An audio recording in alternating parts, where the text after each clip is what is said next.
Good morning students, we'll start with our next lecture of admission of partner. Now this is again an unsolved sum from your textbook which we will do today.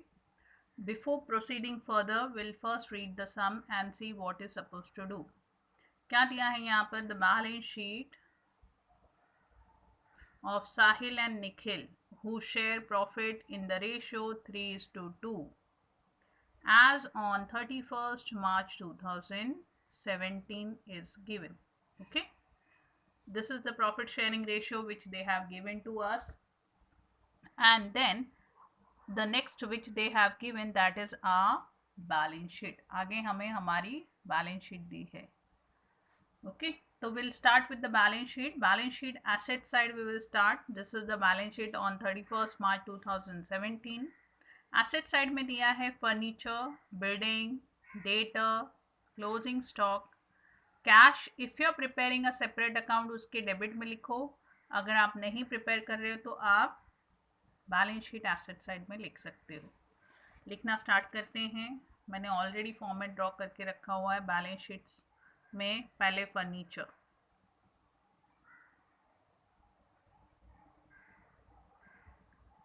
जिस भी चीज़ का adjustment है उसका amount हम first inner column में लिखेंगे.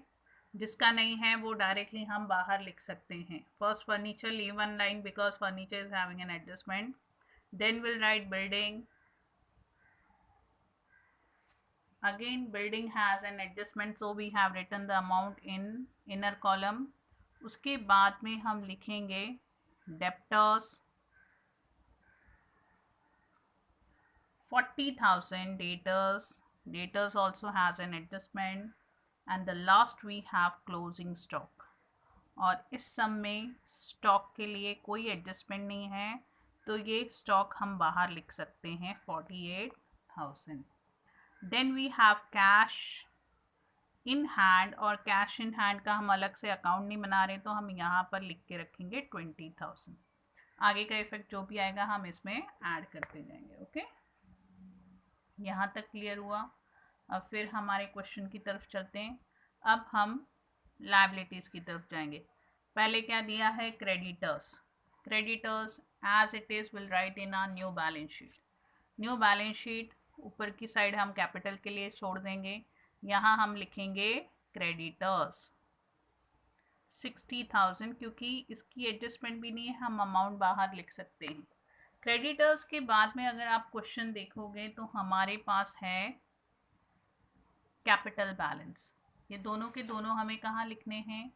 Partners capital account. Here we have partners capital account. By balance brought down 80,000, 1 lakh. Third one, no brought down was there. Okay, with this we completed our balance sheet. Balance sheet, if we are supposed to do journal entry, आपको मैंने बार बार कहा balance sheet doesn't has an journal entry. तो हम आगे की तरफ proceed करते हैं. We'll go towards our adjustment what is given.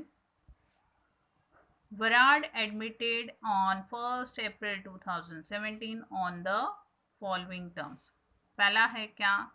Varad was to pay 1 lakh for his share of capital. New partner is bringing share of capital. New partner is bringing capital in cash. तो एक effect तो जाएगा उसके capital account में. Capital कैसे लेकर आ रहा है? कैश में. तो हम यहाँ लिखेंगे बाय कैश अकाउंट. और न्यू पार्टनर्स के कैपिटल में हम अमाउंट लिखेंगे 1 lakh. ओके,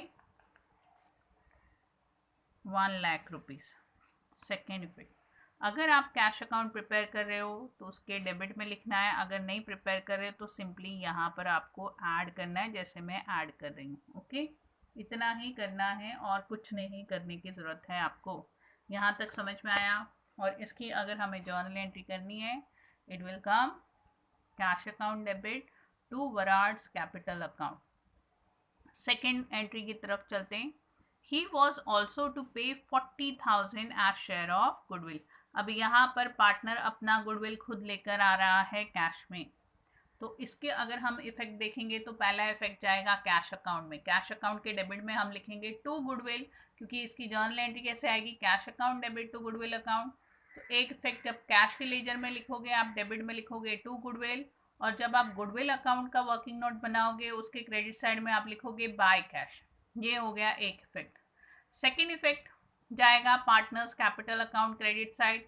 ओल्ड पार्टनर्स में ओल्ड रेशियो में आप डिस्ट्रीब्यूट करोगे तो गुडविल अकाउंट अपने आप क्लोज हो जाएगा। ओके, और अगर आप कैश अकाउंट और गुडविल अकाउंट नहीं प्रिपेयर कर रहे हो तो आपको सिर्फ यहाँ पर लिखना है by goodwill and distribute the goodwill, that is 40,000 in the ratio 3:2. First one will get 24,000, second one 16,000, नए वाले को कुछ नहीं मिलेगा। सेकेंड इफेक्ट यहाँ पर 40,000 गुडविल कैश में आया है तो वो भी यहाँ पर ऐड हो जाएगा। ओके, इसके अलावा मुझे लगता नहीं और कोई कैश की एंट्री होने वाली है, तो हम यहाँ पर कैश का टोटल भी लिख लेते हैं 1,60,000। Now we'll proceed towards our adjustment again. अब एडजस्टमेंट देखेंगे। न्यू प्रॉफिट शेयरिंग रेशियो हमको फाइंड आउट नहीं करनी है, हमको ऑलरेडी दी है। अब किस लिए दिए हैं वो हमको आगे पता चलेगा क्या करना था हमको। Okay,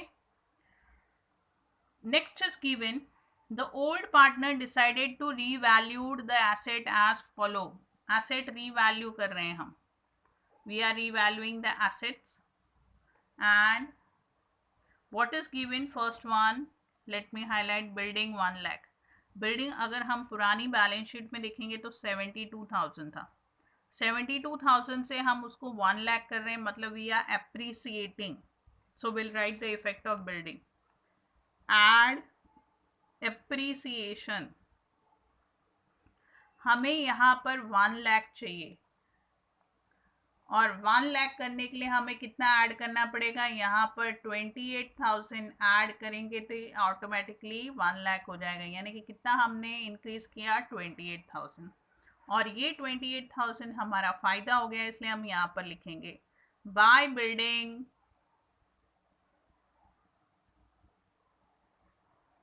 28,000। After building if you see we have furniture 48,000। Furniture की यहाँ पर वैल्यू अगर देखेंगे तो 60 है, 60 से हम 48 कर रहे हैं, that means we are reducing it. Reducing का मतलब हमने क्या किया, डेप्रीसिएशन। तो यहाँ पर लिखते हैं लेस डेप्रीसिएशन। डेप्रीसिएट करने के बाद में उसकी वैल्यू होनी चाहिए 48,000, यानी कि हमें कितना लेस करना है 12,000 we are suppose to minus, और ये 12,000 मेरा क्या हो गया, लॉस हुआ है। तो हम कहाँ लिखेंगे, यहाँ पर to furniture. Why I'm supposed to write here, because this is my nominal account। nominal account का रूल है debit all expenses and losses, credit all income and gains। इसके बाद में है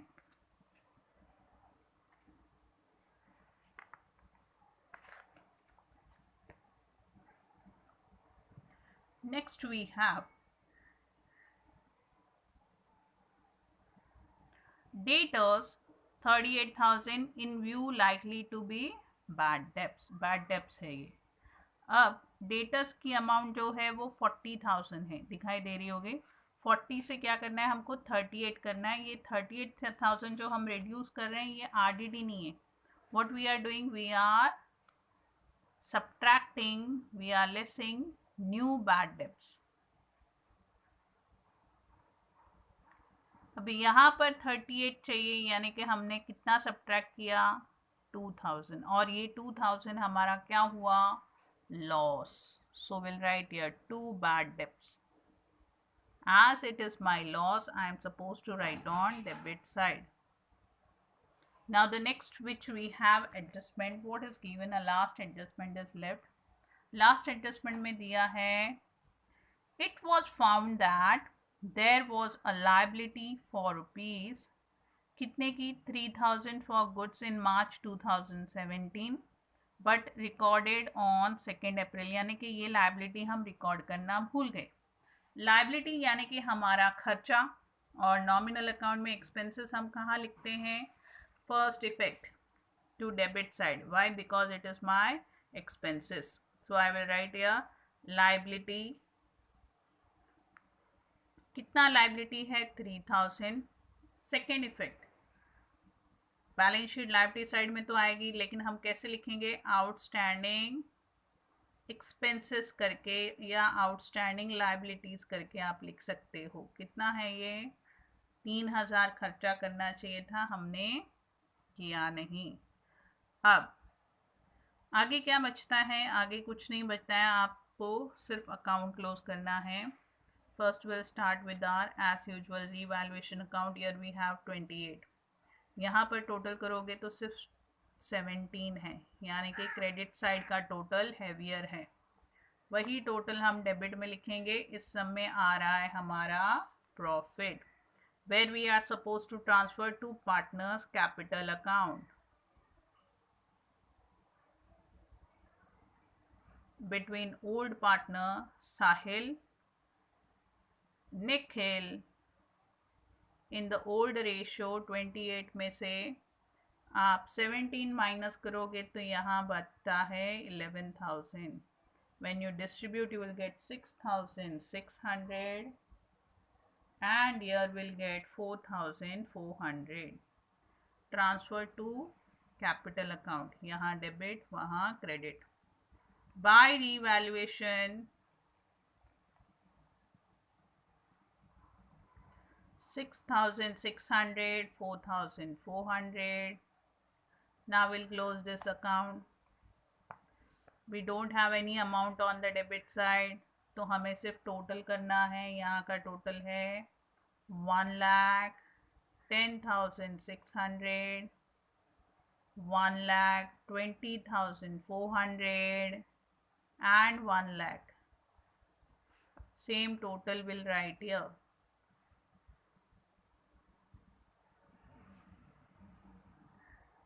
And same will be our balance carried down because we have nothing on the debit side.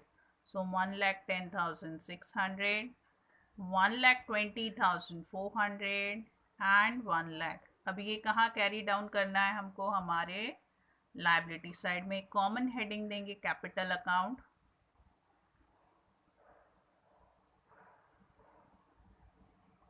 Sahil,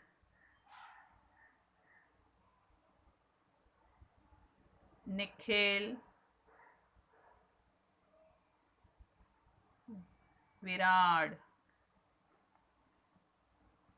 1,10,600, 1,20,400 and 1 lakh. You get a total of 3,31,000. अब next क्या करना है हमको? पहले लाइबिलिटी साइड में 3 ही वैल्यू है, इनको क्लोज करते हैं, फिर हम एसेट की तरफ जाएंगे। The total of liability is 3,94,000 and here we have 48,000, 1 lakh plus 38,000 plus 48,000 plus 1,60,000. The same total will get this side also automatically, 3,94,000. That means our sum is right. अब एंड में मैं आपको एक्सप्लेन करती हूँ journal entries. Okay, अगर हमें इसकी journal entry करनी है, will write building account debit to revaluation account, being building appreciated. Second, revaluation account debit to furniture account, being furniture depreciated. Revaluation account debit to bad debts account, being bad debts charge on sundry debtors. Fourth, revaluation account debit to Sahil's capital account to Nikhil's capital account, being profit transfer to partners capital account. 4 entries तो यहीं पर हो गई। Balance brought down, no entry. इसकी entry करनी है हमको। Cash account debit to Varad's capital account, being capital brought by new partner in cash. Goodwill account debit to Sahil's capital account to Nikhil's capital account. Then इसकी entry हम already कर चुके हैं, इसकी एंट्री हम करते नहीं, यानी कि टोटल कितनी है 6 जर्नल एंट्रीज आपको करनी है और लेजर आपको करना है। ध्यान से सम व्यू करना है, sums are very easy, nothing is there. Even goodwill effect अगर आप देखोगे तो hardly 2 to 3 effects are there in your portion. तो एक या दो तीन इफेक्ट है। जैसे आप सम सॉल्व करोगे आपको गुडविल का इफेक्ट समझ में आ जाएगा। बाकी आपको ध्यान में रखना है, if the value of the asset is reduce it is my loss, revaluation account debit side. If it is increase it is my profit, revaluation account credit side. But liability if it is reduced that is my profit, so it will go on revaluation account credit side. लेकिन अगर liabilities की value बढ़ाते हैं तो वो मेरा नुकसान है, वो मुझे कहाँ लिखना है, रीवैल्यूएशन अकाउंट डेबिट साइड। समझ में आता है? अब आपको करना क्या है, लेजर आपको मैंने सॉल्व करके बताया है। आपको लेजर अकाउंट करना है plus you are suppose to do the journal entries also, plus you are suppose to do journal entries also. I am repeating again, दोनों की प्रैक्टिस करोगे so it will be beneficial for you to do the sum in the board exam, because we don't know board exam what they will ask. They can ask ledger also, they can ask journal also, so we should be prepared for both journal also and ledger also, क्योंकि हमें पता नहीं है हमें क्या पूछने वाले हैं। तो हमारी जो प्रिपरेशन है वो दोनों की होनी चाहिए, जर्नल की भी और लेजर की भी। तो जब आप नोटबुक में सम सॉल्व करोगे, टेक्स्ट बुक का ही अनसॉल्व सम है, जब आप नोटबुक में सम सॉल्व करोगे आपको ध्यान से सम सॉल्व करना है। पहले लेक्चर व्यू करने के बाद में take the PDF of the sum, solve the ledger first, फिर उस लेजर को देख के आप जर्नल सॉल्व करो।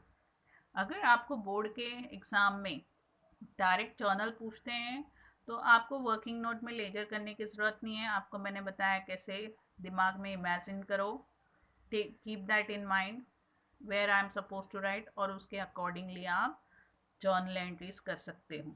अगर आपको वर्किंग नोट किसी का करना पड़ेगा in when journal entries are asked, that is only revaluation account. Partners capital account नहीं प्रिपेयर किया तो भी चलेगा। When journal is asked, balance sheet की तो ज़रूरत ही नहीं है, because balance sheet never has a journal entry in case of admission. समझ में आया? तो view the lecture very nicely, view it 2 to 3 time, एक दो बार लेक्चर व्यू करो। जब आपको समझ में आ जाएगा कॉन्सेप्ट, फिर उसको नोटबुक में सॉल्व करो। नोटबुक में जर्नल लेजर दोनों की प्रैक्टिस करनी है। डोंट डू शॉर्टकट, यहाँ पर शॉर्टकट करोगे तो बोर्ड में मार्क्स नहीं मिलेंगे। So be perfect in your work. Still you have doubt, you can ask me when I'm taking lecture on Google Meet. Okay, take care, have a nice day.